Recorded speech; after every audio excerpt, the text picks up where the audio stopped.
കേസൊതുക്കാൻ enforcement ഡയറക്ടറേറ്റിലെ ഉദ്യോഗസ്ഥർ 2 കോടി രൂപ കൈക്കൂലി ആവശ്യപ്പെട്ട കേസിൽ കൂടുതൽ വെളിപ്പെടുത്തലുമായി പരാതിക്കാരൻ Aneesh Babu. ED assistant director ശേഖറിന്റെ ക്യാബിനിലേക്ക് വിളിപ്പിച്ചെന്നും രേഖകൾ നൽകിയില്ലെങ്കിൽ അറസ്റ്റ് ചെയ്യുമെന്ന് ഭീഷണിപ്പെടുത്തിയെന്നും അനീഷ് മീഡിയ വണിനോട് പറഞ്ഞു.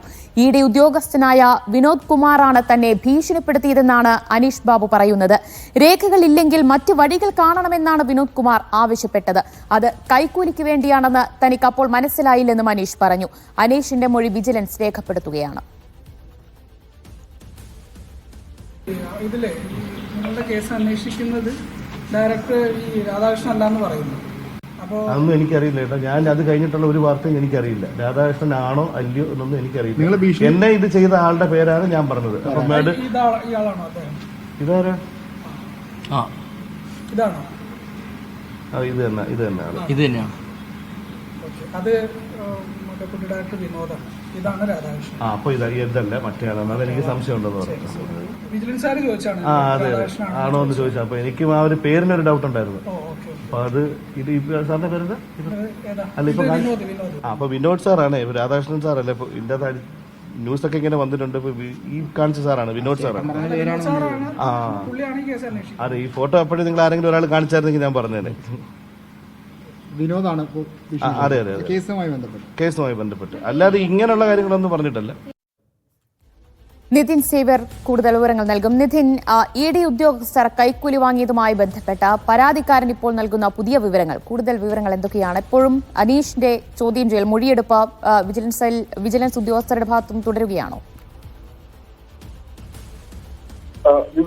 അതായത് രാവിലെ പരാതിക്കാരനെ അനീഷ് മാധ്യമങ്ങളെ കണ്ടപ്പോൾ തന്നെ ED ഉദ്യോഗസ്ഥർ മാനസികമായി വളരെയധികം പീഡിപ്പിച്ചു എന്ന് പറഞ്ഞിരുന്നു. ഒപ്പം തന്നെ അസിസ്റ്റന്റ് ഡയറക്ടർ റൂമിൽ കൊണ്ടുപോയി ഈ രേഖകൾ കൈമാറിയില്ലെങ്കിൽ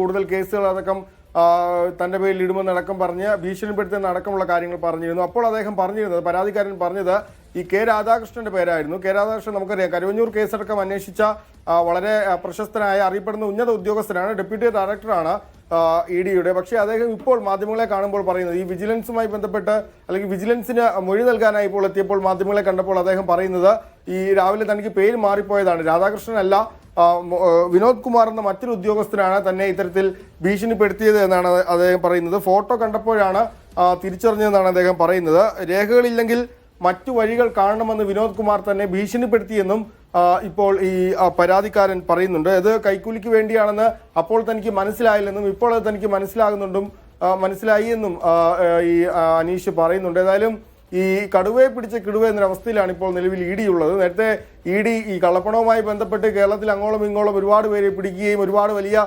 കേസുകളാകുകയൊക്കെ ചെയ്യുകയാണ്. പ്രശസ്തമായ പല കേസുകളും ED ഒരുപാട് രാഷ്ട്രീയ വിവാദങ്ങളും ഒക്കെ ആയതാണ്. പക്ഷേ അപ്പോഴും ഇത്തരത്തിൽ EDയുടെ ഉന്നത ഉദ്യോഗസ്ഥർ അല്ലെങ്കിൽ EDയുടെ പ്രധാനപ്പെട്ട ഉദ്യോഗസ്ഥർ കൈക്കൂലി കേസിൽ ഇത്തരത്തിൽ പിടി വീഴുമെന്ന് ഒരിക്കലും ED പ്രതീക്ഷിച്ചിരുന്നില്ല. ഈ കേസിൽ പ്രധാനമായും ഈ ED ഉദ്യോഗസ്ഥരുടെയും ഇടനിലക്കാരുടെയും ഇടയിൽ നിന്നത് ഈ ചാർട്ടേഡ് അക്കൗണ്ടാണ് രഞ്ജിത്താണ് എന്ന് വിജിലൻസ് നിലവിൽ മനസ്സിലാക്കി കഴിഞ്ഞു. ഈ നേരത്തെ EDയുടെ പല കേസുകളിലും പ്രതികളുടെ ഫെമ കേസുകളിൽ പ്രതികളുടെ അക്കൗണ്ട്സും മറ്റും കൈകാര്യം ചെയ്തിരുന്നത് രഞ്ജിത്താണ് എന്ന് ഈ വിജിലൻസ് മനസ്സിലാക്കിയിട്ടുണ്ട്. അങ്ങനെയാണ് ED ഉദ്യോഗസ്ഥരുമായി രഞ്ജിത്തിന് അടുത്ത ബന്ധം വരുന്നത്. അടുത്തിടെ കൊച്ചി സോണിൽ നിന്നും സ്ഥലം മാറിപ്പോയ ഉന്നത ഉദ്യോഗസ്ഥർ ഡെപ്യൂട്ടി ഡയറക്ടറുമായി രഞ്ജിത്തിന് വളരെ അടുത്ത ബന്ധമുണ്ടായിരുന്നു. അതുപോലെ തന്നെ മറ്റു പല ED ഉദ്യോഗസ്ഥരുമായും രഞ്ജിത്തിന് വളരെ അടുത്ത ബന്ധമുണ്ടായിരുന്നു എന്നാണ് വിജിലൻസ് കണ്ടെത്തിയിട്ടുള്ളത്. അങ്ങനെയാണ് ഈ കേസിലേക്ക് അല്ലെങ്കിൽ ED ഉദ്യോഗസ്ഥരുമായി അടുത്ത ബന്ധം വരുന്നത്. ഇപ്പോൾ ഈ കേസിൽ വിജിലൻസിന്റെ കേസിൽ ഒന്നാം പ്രതിയായ അസിസ്റ്റന്റ് ഡയറക്ടറും ഇടനിലക്കാരും തമ്മിലുള്ള ഒരു മീഡിയേറ്ററായി പ്രവർത്തിച്ചത് രഞ്ജിത്താണ്. ഈ പ്രതികളുടെ അല്ലെങ്കിൽ ഈ ചോദ്യം ചെയ്യുന്നവരുടെ മറ്റും വിവരങ്ങൾ രഞ്ജിത്ത് വഴിയാണ് ഇടനിലക്കാർക്ക് നൽകിയിരുന്നതെന്നാണ് വിജിലൻസ് മനസ്സിലാക്കുന്നത്. ഏതായാലും നിലവിൽ ഈ അനീഷിന്റെ മൊഴിയെടുപ്പ് തുടർന്നുകൊണ്ടിരിക്കുകയാണ്. പരാതിക്കാരനായ വ്യക്തിയുടെ ഈ കൂടുതൽ വിവരങ്ങൾ, ഒപ്പം തന്നെ ഈ രണ്ടാം പ്രതിയായ വിൽസനുമായി സംസാരിച്ചതിന്റെയും അല്ലെങ്കിൽ ഇടപാട് സംബന്ധിച്ച മറ്റ് കാര്യങ്ങളും ഒക്കെ തന്നെ ഇതിന്റെ റെക്കോർഡ് ചെയ്തിട്ടുണ്ട് എന്ന് രാവിലെ അനീഷ് പറഞ്ഞിരുന്നു. അപ്പോൾ പരാതിക്കാരൻ പറഞ്ഞിരുന്നു. ഈ റെക്കോർഡിങ്ങുകളും മറ്റ് തെളിവുകളും എല്ലാം തന്നെ അദ്ദേഹം വിജിലൻസിന് കൈമാറിയിട്ടുമുണ്ട്. യെസ് നിതിൻ, എന്തായാലും ഈ സംഭവത്തിൽ EDയും എൻഫോഴ്സ്മെന്റ് ഡയറക്ടറേറ്റും അന്വേഷണത്തിലേക്ക് കടന്നിട്ടില്ലേ?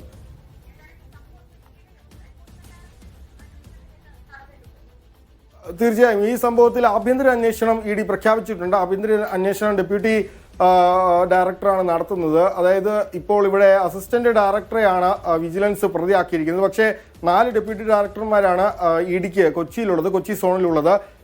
ഈ ഡെപ്യൂട്ടി ഡയറക്ടർമാരിൽ ഒരാൾ തന്നെയാകും ഈ ആഭ്യന്തര അന്വേഷണം നടത്തുകയെന്നാണ് ഇപ്പോൾ നമുക്ക് മനസ്സിലാകുന്നത്. ഏതായാലും ഇഡിക്ക് ഡൽഹിയിലെ ഓഫീസിൽ നിന്നും ആഭ്യന്തര അന്വേഷണം നടത്താനുള്ള നിർദ്ദേശം രാവിലെ തന്നെ വന്നു കഴിഞ്ഞു. അതനുസരിച്ച് ആഭ്യന്തര അന്വേഷണവും അതിന്മേലുള്ള റിപ്പോർട്ടും ഉടൻ തന്നെ സമർപ്പിക്കുന്നതാണ് മനസ്സിലാകുന്നത്. പക്ഷേ അപ്പോഴും കഴിഞ്ഞ കുറേ നാളുകളായി ഒരുമിച്ച് പ്രവർത്തിക്കുന്ന സഹപ്രവർത്തനെ പറ്റിയാണ് ഈ അന്വേഷണം ഇഡി നടത്തുന്നത് എന്നൊരു പ്രശ്നം കൂടി അവിടെയുണ്ട്. അപ്പോൾ എത്തരത്തിലൊരു റിപ്പോർട്ടായിരിക്കും കൈമാറുക എന്നതും പ്രധാനമാണ്. ഏതായാലും നിലവിൽ അടിയന്തരമായി ഈ ഒന്നാം പ്രതിയായ ഇഡി ഉദ്യോഗസ്ഥനെ അറസ്റ്റ് ചെയ്യേണ്ട എന്നാണ് വിജിലൻസിന്റെ തീരുമാനം. മറ്റ് തെളിവുകളെല്ലാം ശേഖരിച്ച് ഇവർ സാമ്പത്തിക ഇടപാടുകളുടെ രേഖകളും മറ്റും ശേഖരിച്ച് അത്തരത്തിൽ കൂടുതൽ തെളിവുകൾ കണ്ടെത്തിയ ശേഷം മാത്രം അറസ്റ്റിലേക്കും മറ്റും കടന്നാൽ മതി എന്നാണ് വിജിലൻസിന്റെ നിലവിലെ തീരുമാനം. പ്രധാനമായും ഈ മുമ്പും ഇഡി കേസുകളിൽ ചോദ്യം ചെയ്യപ്പെട്ട പലരുടെയും പക്കൽ നിന്നും ഈ സംഘം പണം തട്ടിയിട്ടുണ്ട് എന്നാണ് ഈ വിജിലൻസ് മനസ്സിലാക്കിയിട്ടുള്ളത്. അത്തരത്തിൽ തട്ടിയെടുക്കുന്ന പണം ഉടൻ തന്നെ ബോംബെയിലുള്ളൊരു കമ്പനിയുടെ അക്കൗണ്ടിലേക്ക് പോകുന്നു, അവിടെ നിന്നും വിദേശത്തേക്ക് പോകുന്നു എന്ന് വിജിലൻസ് മനസ്സിലാക്കിയിട്ടുണ്ട്. ഈ ബോംബെയിലുള്ള കമ്പനി ഒരു കടലാസ് കമ്പനിയാണോ, അത് ആരുടെ കമ്പനിയാണ്, അതുമായി ബന്ധപ്പെട്ട് ഇവർക്ക് ഈ ഇഡി ഉദ്യോഗസ്ഥനോ അല്ലെങ്കിൽ പ്രതികൾക്കോ ആ കമ്പനിയുമായി ബന്ധപ്പെട്ട് എന്താണ് ബന്ധമുള്ളത് എന്നുള്ള കാര്യമെല്ലാം നിലവിൽ വിജിലൻസ് പരിശോധിക്കുന്നുമുണ്ട്. ദിവ്യ.